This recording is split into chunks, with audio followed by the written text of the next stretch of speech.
I got a phone call just this morning saying my subsidies are being canceled. Oh my God. And I was told that my monthly cost will be anywhere between $800 to $2,000 a month. Oh my God. Starting February. Yeah. I'm like, and I work. I put in a full work week.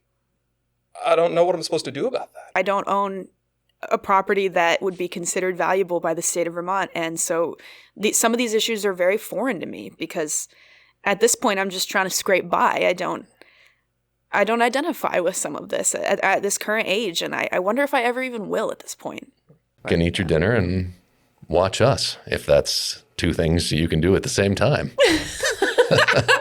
And if you can't, we apologize. Yes. Hello, Vermont. I'm Andy Julow. And I'm Joanna Grossman. And this is There's No Way in Creamy. Vermont politics, culture, and beyond. Thanks for joining us. Hello, and welcome to There's No A in Creamy. How are you doing? Good. I like the way you decisively said that. It Yeah. was a little different from your normal delivery. Yeah. I changed it up a little bit. We were originally going to alternate that phrase, but it's just you own it now.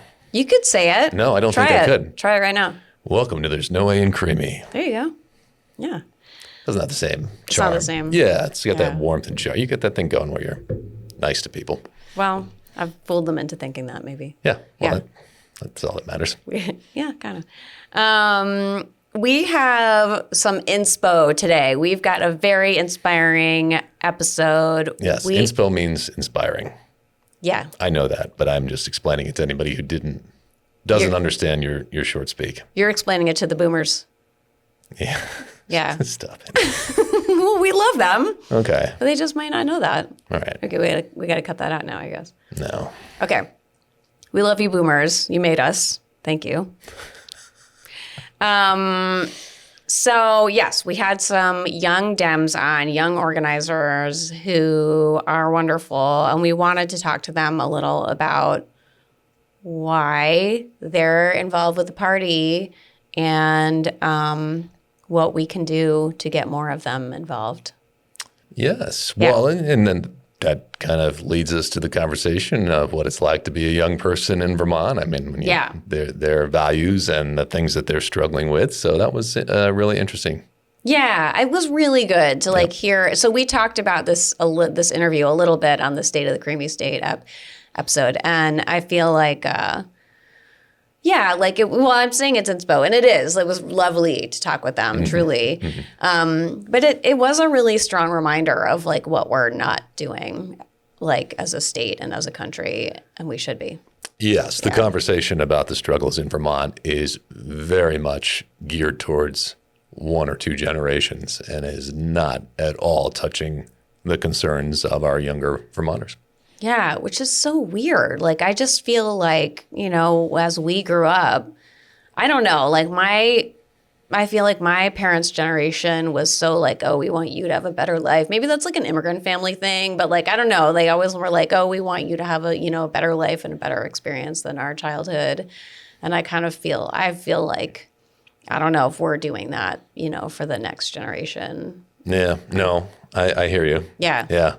My grandparents, I don't know if they ever had any complaints whatsoever. They just didn't vocalize them, and they were more worried about us. Very stoic. Yeah. Not worried about us. My grandparents were very stoic. They used a phone that was attached to the wall and limited to a 10-foot radius for their entire lives and never complained. Right. Right. Oh my God, that's so real. I have a lot of memories of being a kid, and we had one phone in the kitchen for a long time. We eventually had more, but we had one phone in the kitchen for a long time, and eventually the concession that my parents made was that my dad got a really long, do you remember those what's the word? Spiraled phone cords. Oh, and yeah. I got a really long cord. Yeah. So that I could basically take the phone and wrap it around the dining room and sit on the steps and talk to my friends from the steps. Right. So they wouldn't totally, in my head, they weren't overhearing me in the kitchen. But dude, of course they were. Yeah, they were listening to every word. Yeah. Yeah. All the 80s sitcoms have that trope of the teenage daughter wrapping that cord around the father. Yep. Yeah, in the kitchen. Yep. 100%. Me, sitting on the floor, feet on the wall. It was so real to me. So real. Man. So that's a great interview. A couple other little notes, like stuff happening around the state. So the blogger and journalist John Walters had a really interesting post recently. He noted that the state treasurer, Mike Pichak's campaign manager, has left the state to work on a congressional in New Hampshire. That's awesome. I worked on a congressional in New Hampshire last cycle, and I'm a big fan. But yeah, so we're all kind of wondering, all right, like, are we going to have a Democrat running for governor? What's that going to look like? Because we like one. We would, yes. We're actively looking for one. Yes, I hope to have the same calendar and see that coming, have it circled. Yeah, if anyone listening is interested.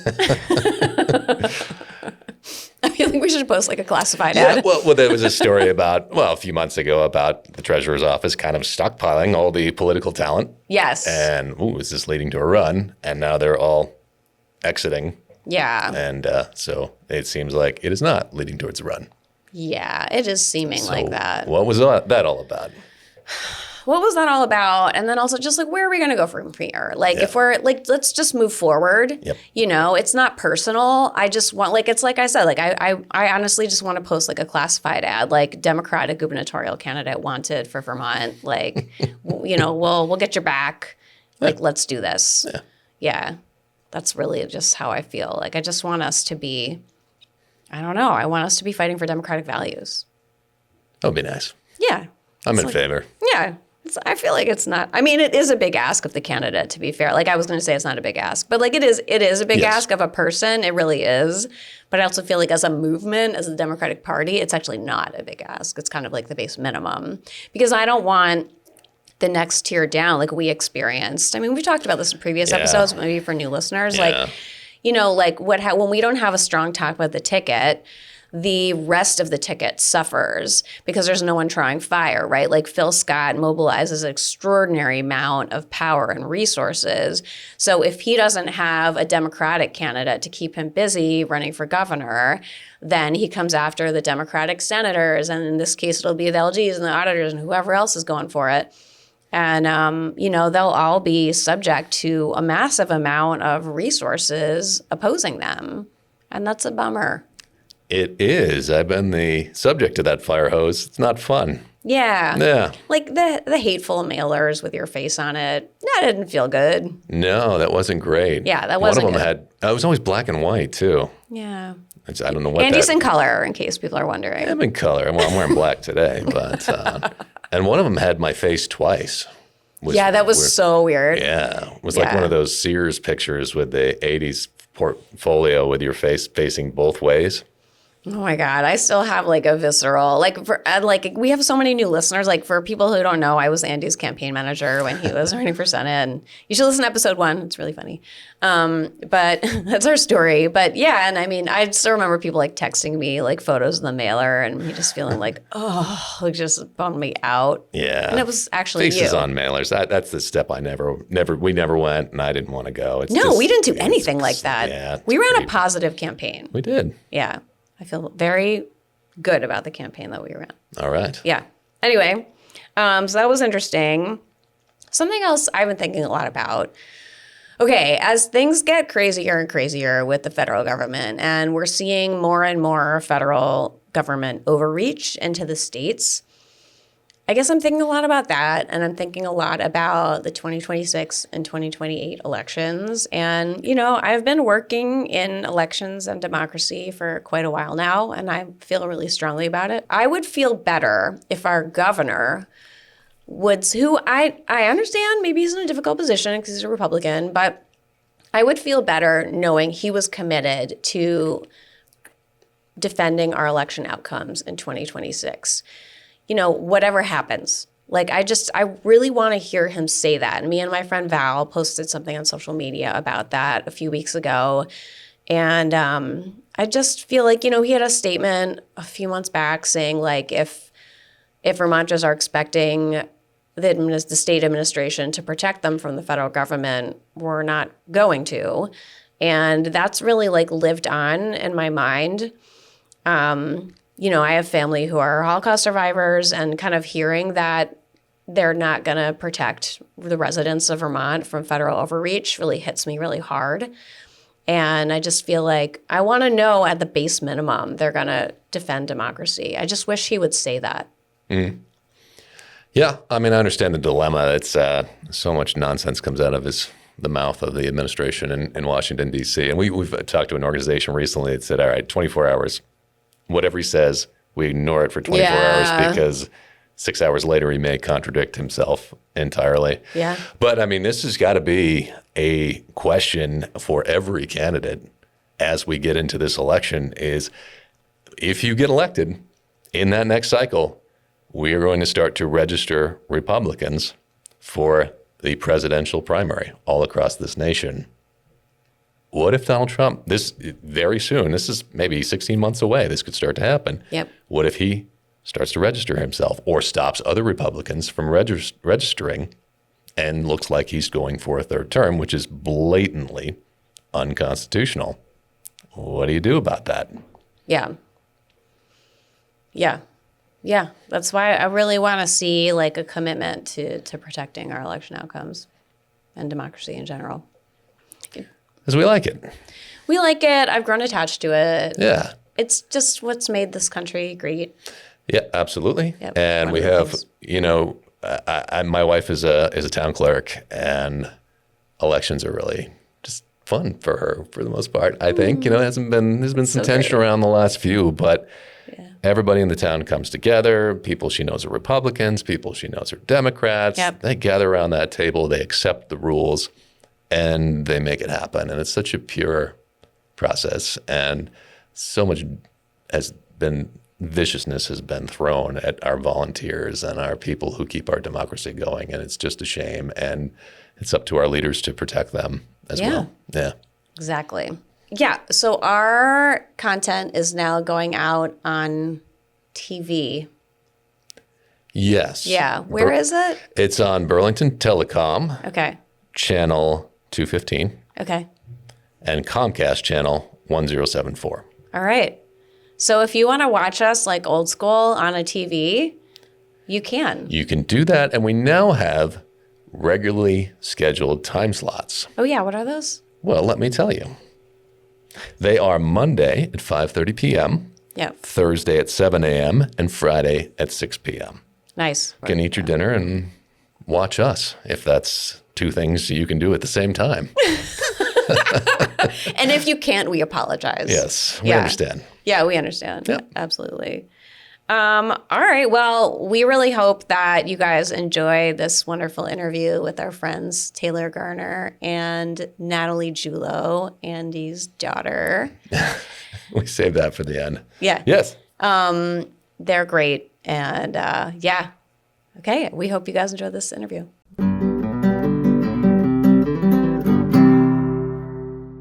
Hello and welcome to There's No A and Creamy. Taylor and Natalie, we're super excited to have you guys here for our Young Dems feature. Thank you. Thank you so much. Happy to be here. Yay. So we wanted to talk to you guys because you are two shining examples of young Dems in the county who stepped up to lead. And it's such an important time to have young Dems. And my whole career in politics, people have been saying, we need to reach young Dems. We need to reach younger voters. And we want to talk to you about why you chose to lean in and try to figure out what we can do to make that easier for others. Got anything to add there? That covers it.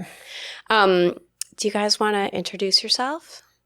All right. I am Natalie Julow. I was kidnapped, and now I'm second vice chair of Chittenden County. Awesome. Perfect. Thank you. That's how we get all our leadership. Yeah. I kind of figured because as soon as I said something, it's like a swarm of vultures. It's like, It happened rather quickly, didn't it? happened But so I will quickly. say It that- was, fast. it was Yeah. one day. Yeah, and neither I or Joanna, you asked Yes. how you Right. could help, That's right? So true. I did Yes. bring this upon myself. Yes. Yeah. Yeah. Yay. Well, if it makes you feel any better, I did text Joanna about it. Like, I don't know, should I do this? I seem to remember a resounding yes. Okay. Yeah. All right. So showing hesitation wouldn't have saved me. No, not at all. No. Fantastic. Yeah. That's so real. Well, I would love for you to share with us a little about like your political backgrounds, respectively. You know, like what's the story before you stepped up to lead, Taylor and then Natalie? Yeah, and just to put it out, my name's Taylor Garner, town chair in Richmond and town chair representative for the Chittenden County Democrats. I mean, I've been involved in politics quite literally for as long as I can remember. There's a family story of my parents getting a call from my kindergarten teacher, and they were concerned because I was advocating for making sure everyone's parents were registered to vote for that election. And they went, okay, we see where this is going. And it has followed through completely. That's amazing. Yeah, I've spent my many years studying political science, getting involved where I can. This is actually the second time I've been town chair in Richmond before I went off to grad school. And now that I'm back, I've just been really excited to get going. And for a multitude of reasons, for sure. Yeah, it's awesome. Many local, many national. Yay. All right, we'll ask more about that for sure. Perfect. Okay, well, my credentials are not nearly as impressive as Taylor's. I'm actually very new here.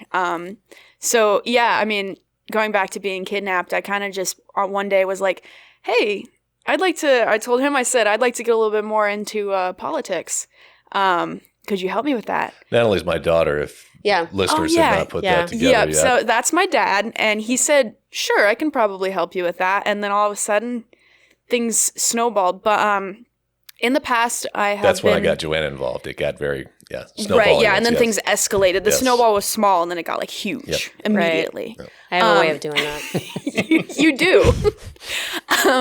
In the past, a lot of my political involvement has been through protests and sort of being like an armchair politician. Yeah. Yeah, which is, I think, an impressive way of saying that I do a lot of scrolling on the internet.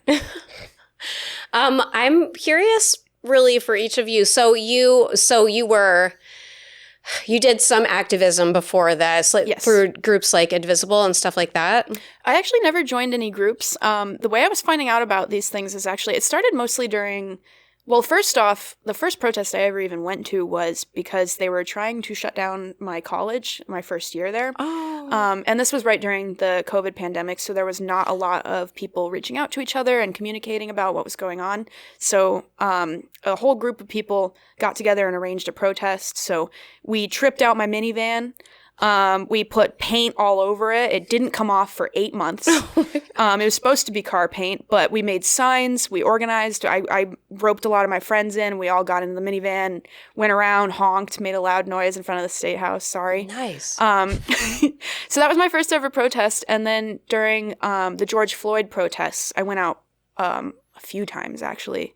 And I've just found the crowds like really infectious, like meeting people who are like-minded, who are just as upset as you are, who are so creative in their ways of expressing it. And the signs, seeing all the signs is the best, right? Yes, the signs are inspirational. It's like, the creativity some people have is insane, especially at the No Kings protests. I saw, I was at a No Kings protest in Saratoga, New York, actually, and they made a crown for Trump out of styrofoam and painted it brown so it looked like a poop crown. Really good. Amazing. Put it on a velvet pillow. It was great. Oh my gosh, I love that. And Taylor, have you done stuff like that too?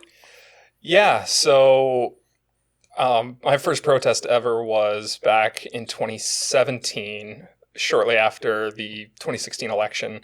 And there was a lot of, banning of countries and certain expletives used for those populations that was, of course, upsetting. So did a lot of protesting down in Boston. That was kind of a introduction for me to that field.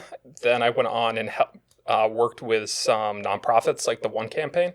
So did work down in DC advocating for like global development work. After that, came back home after I graduated, and that's when I joined up and figured out, there are town democratic committees. These exist. I should probably look into that. And then got roped into being town chair. It's happened before. I don't know why I haven't learned my lesson. But that was really a lot of the big moment of college kind of exposed me to a lot of the national stuff. And so it was nice to bring home the experience and the knowledge of that back to my hometown, going back home. Yeah. So it was really inspiring to see that, and then to meet so many incredible local people in our community with that same passion and fire. Yeah. So you've both recently stepped up in your county organization. Taylor did the town chair and Natalie the second vice chair. Why was now the time to step up or allow yourself to be kidnapped into those positions? Why don't we start with you, Taylor? Yeah. So I've came back home at the end of last year from Europe, where I was doing my graduate school work. And I knew pretty much early on I wanted to get back in. I wanted to be involved. I was living abroad, watching a lot of what was going on. And that was a very challenging perspective to take, because I was so far away and just having to bear witness to a lot of current events that there's nothing I can do. You just bore witness.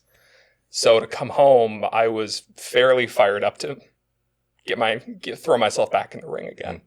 And it's when I, attended town reorg and figured that out, and then went on to the county reorg, met Joanna, and we briefly met as well. Yep. To just throw myself back into the ring. It's like I remember what that was like to not feel like I could do anything when I was abroad, and I'm not doing that again. And that's how I knew. I was like, yep, it's time to get involved. I think right now, I've actually wanted to get involved for a really long time. I've just kind of been watching from the sidelines.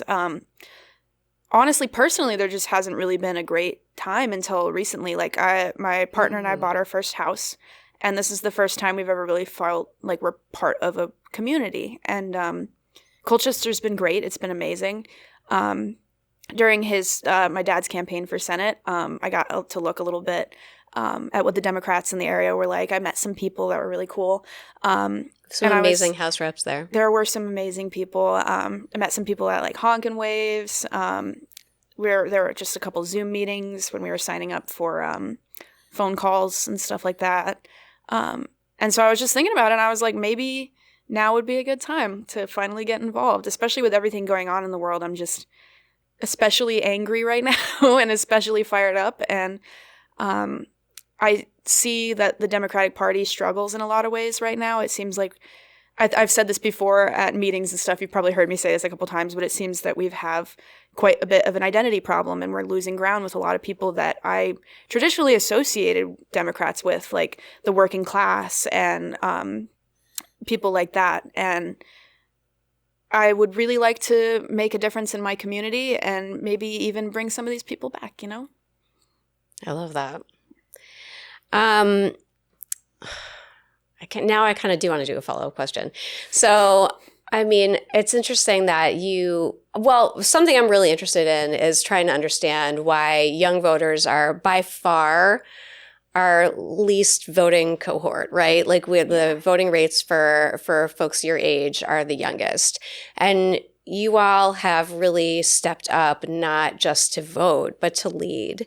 And so I guess I'm curious from your perspective, you guys chose to lead in, right? And you said that you're both of you like talked a little about how you're more angry than you were before. You felt helpless being abroad. So I'm sort of curious, like what can we do as a party, or even not as a party, just as leaders in general, to get folks your age to lean in? Like, what are we doing wrong? Like, what can we do better to reach young voters?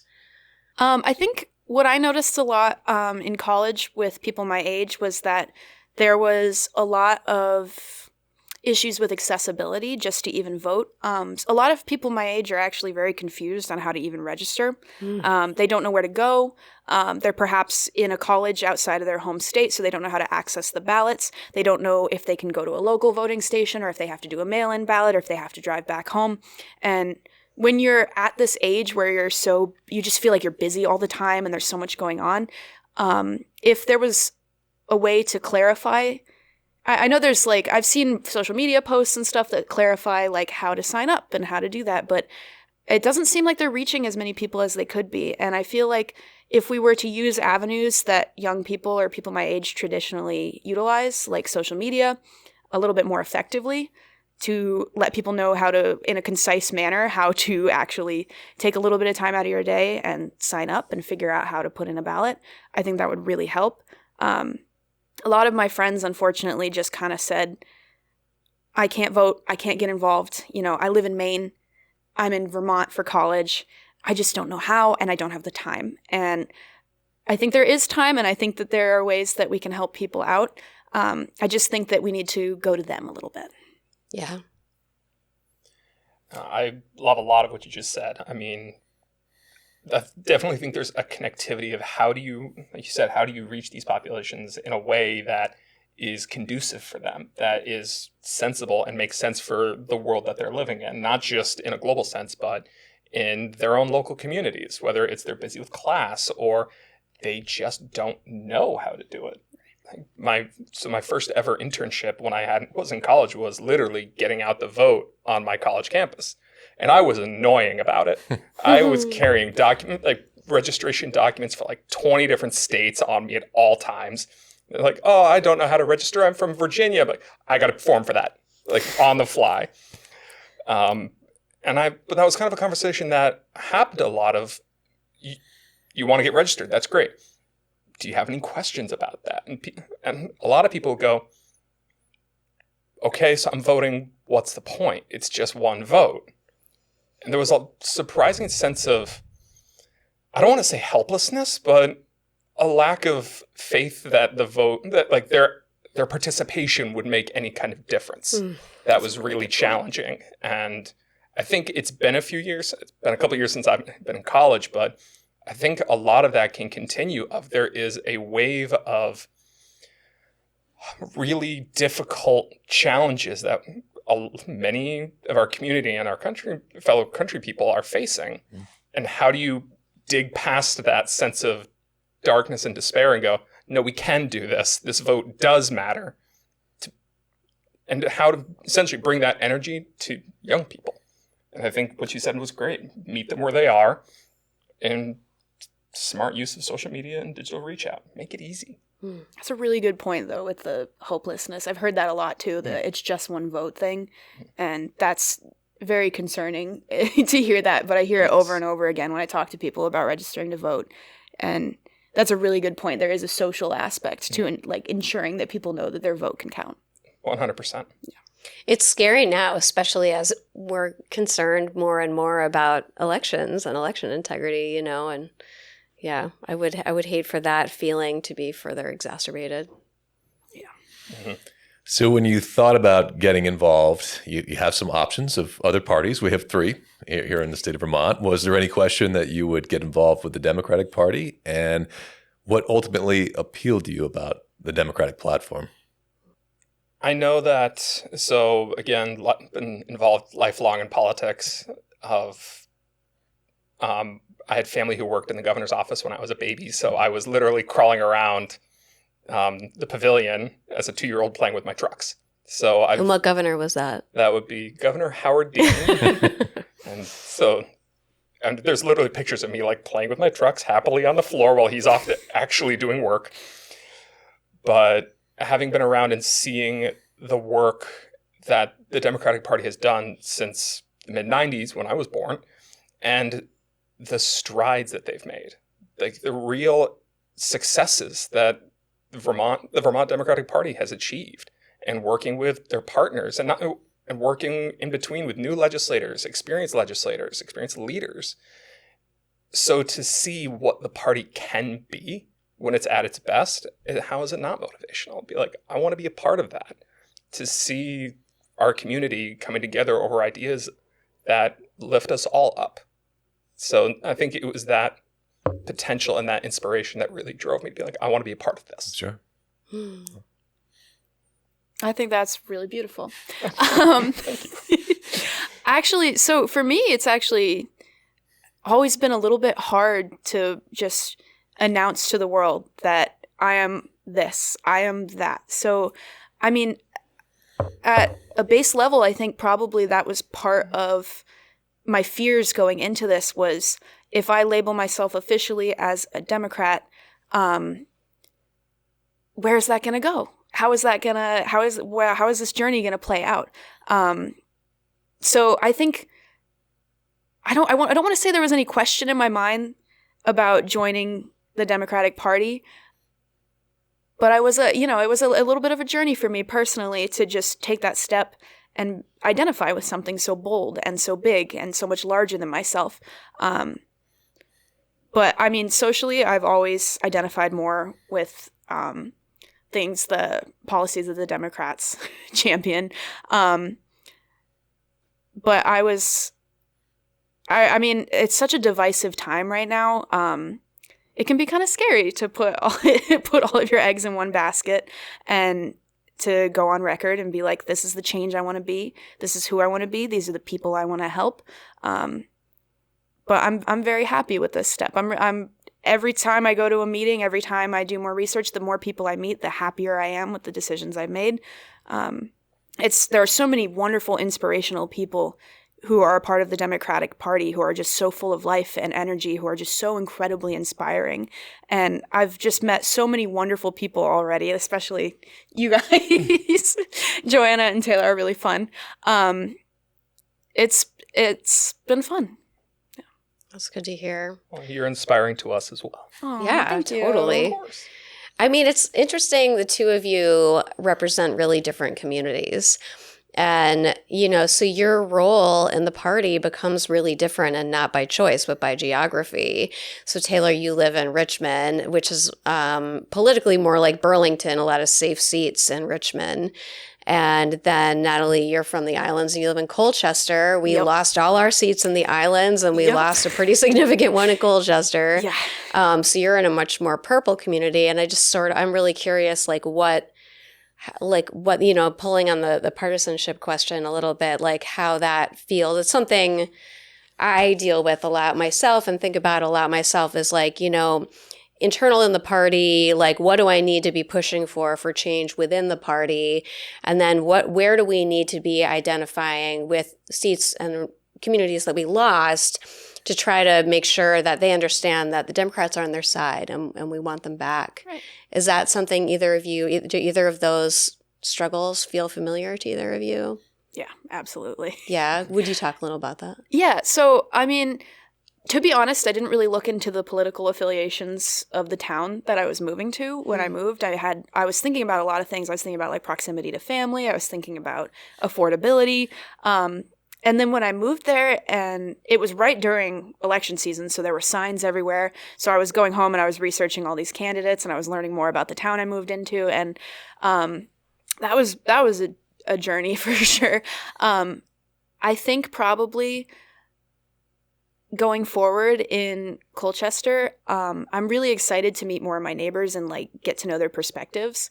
It is a little daunting and intimidating knowing that I come from an area both where I grew up and where I currently live, where things can be divisive. And one neighbor can think one thing very strongly, and another neighbor right on the other side can think something else very, very strongly. But in general, Colchester's been a wonderful community with lots of loving, caring neighbors, and I'd love to explore more of what makes people who possibly have such divisive backgrounds get along so well, and how we can utilize whatever it is that allows people to get along and be neighbors and be friends and be family going forward and strengthen our party. That's awesome. Thank you. Taylor, do you feel like living in Richmond, how do you feel about the party and how they're getting behind issues that you care about? Yeah, so Richmond is a bit unique in the sense that most of the time, the seats there are fairly safe in the Democratic corner. But what I don't want to end up having happen is to kind of rest on our laurels. I don't want it to just kind of sit there and exist. I'm really excited because I've grown up in Richmond. That was the town I grew up in as a young kid. I know all these community members. I know the passion and the energy that they bring. I've lived with it my whole life.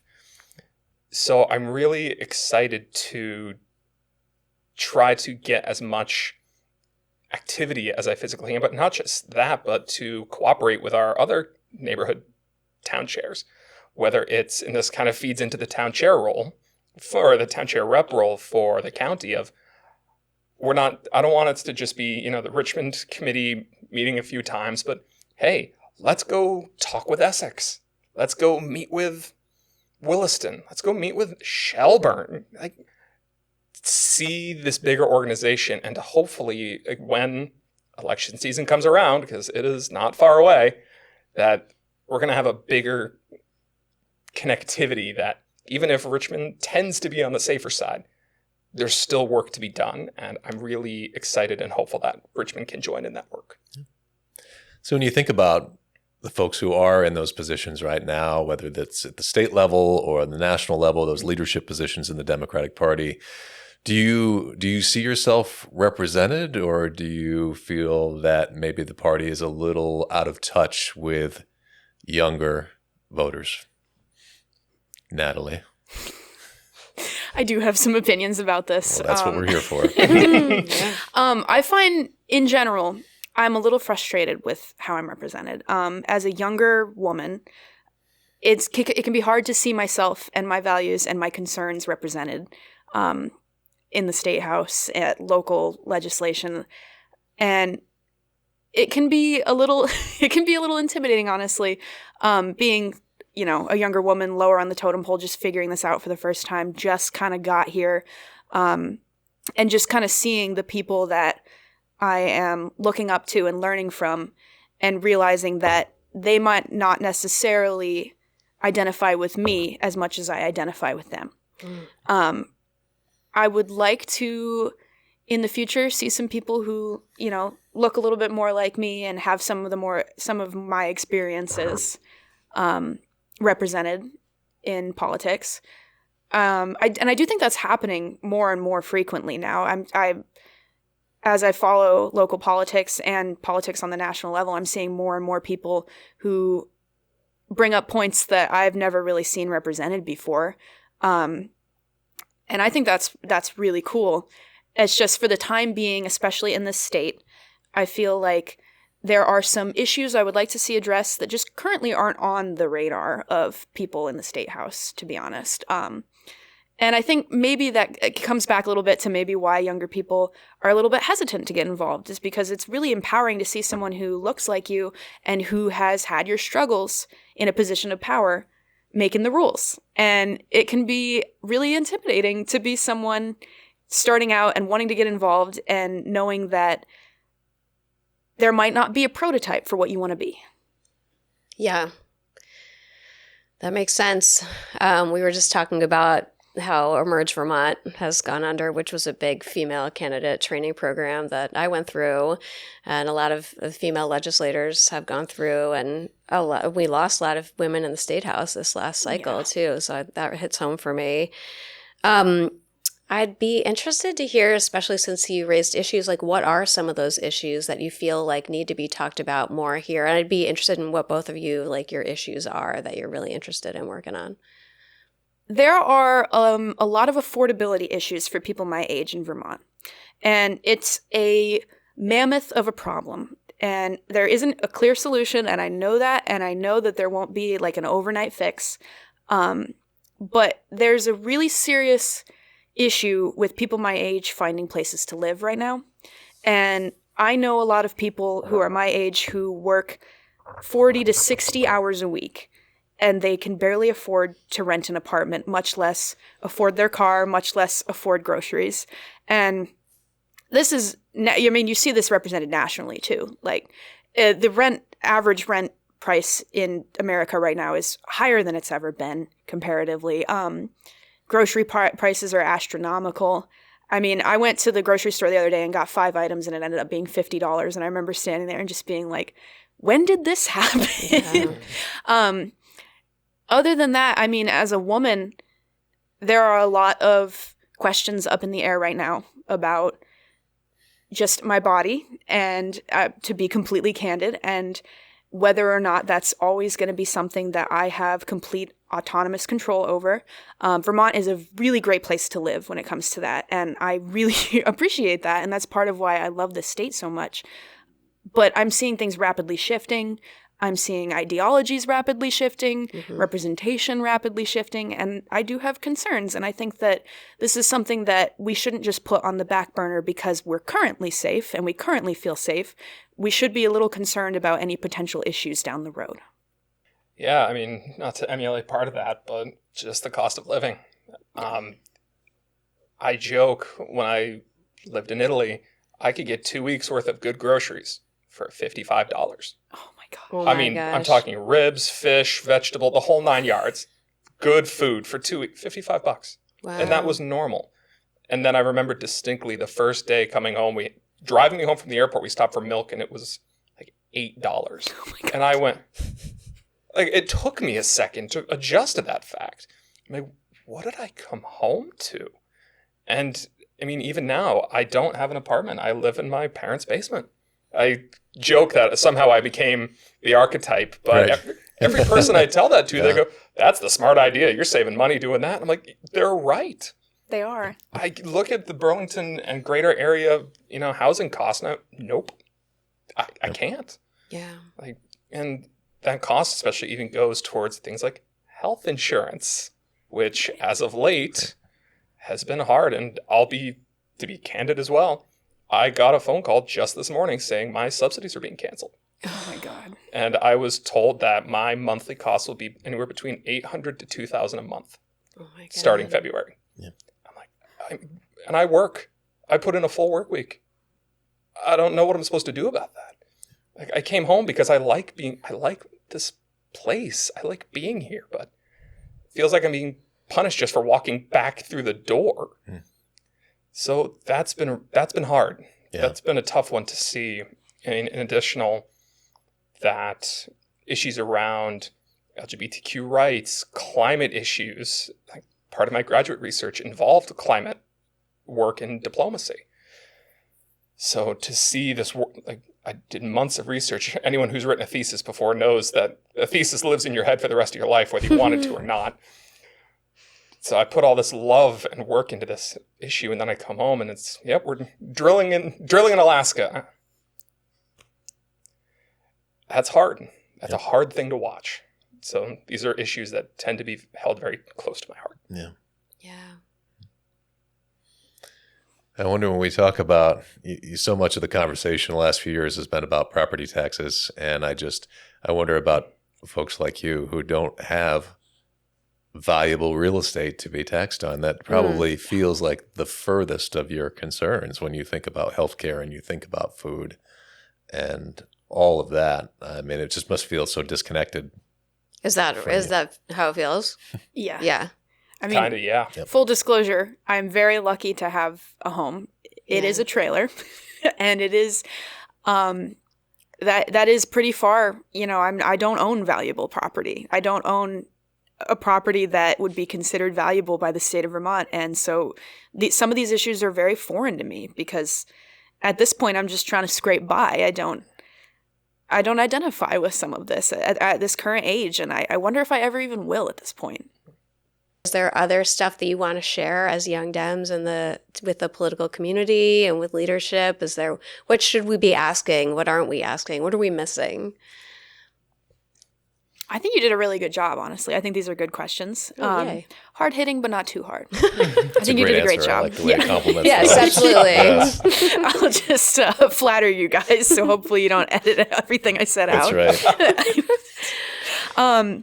Yeah, I think those are really good questions. I think for me, the number one thing I'd want to share is that you can get involved. And even if it's not at the state level or the national level, you can get involved locally and in your community. There are tons of local boards that would love to have you. Yes. There are Democratic committees in every town that would love to have you. There are local organizations and activism committees that would just absolutely love to have more people. And even just if you want to make a difference in your community and you have the know-how, you have the time, there are places you can volunteer. There's so much you can do. And I wasn't even that aware of that until a couple weeks ago. And now it just feels like I don't even have enough time for all the things I'd like to do. I'd love to help out here and I'd love to help out there. And I wish I had a bunch of different little clones that could run around and help everyone out. Unfortunately, I don't. Yeah. But that's the number one thing I'd like to say is especially if you have a talent or a special interest and you'd love to apply that in some way, there are ways you can do that. Yeah. I'm so glad you flagged that because, I mean, I feel like I talk to people all the time. I feel like, oh, I just don't know enough. And I'm like, a lot of times showing up is kind of enough. Yeah. And honestly, like even just a few weeks ago, I didn't know enough. So I reached out to someone I thought might be able to help me. And all of a sudden, I'm in a really good position to help people and to do what I want to do and to make progress in the community and just make the contributions that I didn't know I could. Yeah. And that's really cool. That's awesome. Taylor, anything you want to add? Yeah, I mean, you pretty much took the words right out of my mouth. Like that Sorry. was no, don't be sorry. You said it awesome. beautifully. That was great. I think one of the big things I would love to kind of go more up the architecture of whether it's the party or whether it's a larger scope of people is really reach out to young people, even if you don't know how to connect with them necessarily. It might be different issues. It might be different ways of communicating. Just communicate. Reach out and be like, hey, what am I missing that I might need to know? Like, or what are these young people passionate about that I'm somehow not getting? And I think if there are party leaders who would really go to where they are and go, what do you need from us to be passionate about this, like to join us, to help us? There's a lot of young energy out there that is raring to go. But I think a lot of people need to feel like those parties are on their side, that they're going to be represented, that they're going to be seen and not just fuel for the engine to switch the party, dialogue in the next couple of years. Yeah, more listening and less being explained to. Exactly. Yes. That would be phenomenal. Yeah. That's so real. Should we do our last question? Yes, we should. Okay, so we have a tradition on There's No Way in Creamy that with every guest, we like to know if you go to one of Vermont's amazing local creamy stands, which might be hard to imagine this time of year, but when you go, Natalie and then Taylor, what do you order? So this is hard because in Lindenville, we had a creamy stand across from my house. Whoa. It was great. But they had this machine where you could put in a flavored powder and then mix it separately, and they could make pretty much any flavor. They had pina colada, they had peach, they had grape, they had pretty much anything, you name it. Wow. So unfortunately, I'm going to say peach vanilla swirl, but it's pretty hard to find that anywhere else. Hey, that's your order. That's your order. That's my order. I respect that. Now, do you get sprinkles on it? I knew you were going to ask that. So I don't get sprinkles usually. I think there's a family alliance and happening here. I don't call them Jimmys. Fair enough. All right. Taylor, what's your order?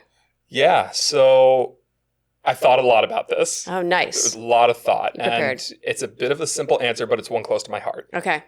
That my classic go-to is a maple creamy Yep. with maple sprinkles. Like the maple Whoa. crunchies? Exactly. Nice. That are, I don't know, I could eat those by the pound. Right. I It's the shouldn't. little sugar shaky thingies, Exactly. right? Yeah, those are But Those those don't Very count as good. sprinkles, though. That's a different. It's when Yes, you say they do. it's a What different are they? category, Yes, they really. do. You sprinkle them on. So you and I might be losing the track together on this one. They totally count. Don't lead the witness. I'm having a conversation here. You're always trying to not. Okay, so next year we're gonna have like a competition, like a formal competition here to see like which guest, like how many sprinkles, non-sprinkles. We're gonna tally it up properly. It's on. It is on. Everything's got to be a competition. Look, I'm sensing, a season I was a 3 plot professional point here. I campaign love this. manager. Yeah. Joanna, if you want to compete All right. right now, You know you what? could just go back Yeah. through different episodes. All right. Yeah, we could, but We're on. yeah, Yeah. it's on. Yeah. All Okay. right. I will say, if we're not doing like the maple So you've one, let me down, Taylor. I'm sorry. Aw. I'll just Be nice. rainbow sprinkles all the way. Okay. Like, Yeah. I will stand on that hill for the rest of my days. Like, Right. It's just more fun. Why not have the colors? Dude, thank you. Yeah, course. but no, the maple crunchies are lovely as well. They're great. Yay. Thank you guys so much for joining us. This Thank was you. It was- amazing. I feel absolutely like I've was. learned a lot. Thank you for having Of course. us. Thank it was you for fun. having us. This was a great time, and you have an amazing show. Thank you. Thank Of course. you. Yeah, it's all right. It's all right. It's your number 2 in your I'm Spotify kidding. Please rap, don't right? edit everything I said out. We got beat out by Car Talk and Ooh, my own sorry. daughter's Yeah. Spotify. And your sister was number 1. I Yeah, just have to say that's that. really And embarrassing, Christmas is to be coming up, honest. so we'll see how that plays. Well, she's in North Carolina. Yeah. I'm Well, coming to that's harsh. see you Christmas Day.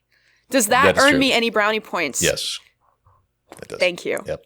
Sprinkle points. So Kayla, step it up. There might be like a direct proportion of like how many brownie points to how much that gets edited out. We'll have to see. Yeah, that's fair. I'm going to have to go through, request the raw footage and just see how much the ratio of what Taylor said that got left in versus me.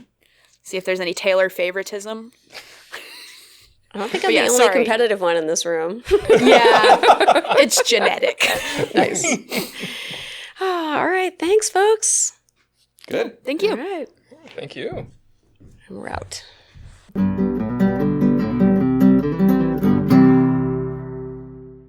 Well, that brings us to the end of this episode. Thank you all for listening. Follow us between episodes for the latest updates on our socials at There's No A in Creamy on Instagram, Substack, and Blue Sky. And catch us on our next episode of There's No A in Creamy, Vermont Politics, Culture, and Beyond in Apple Podcasts and Spotify.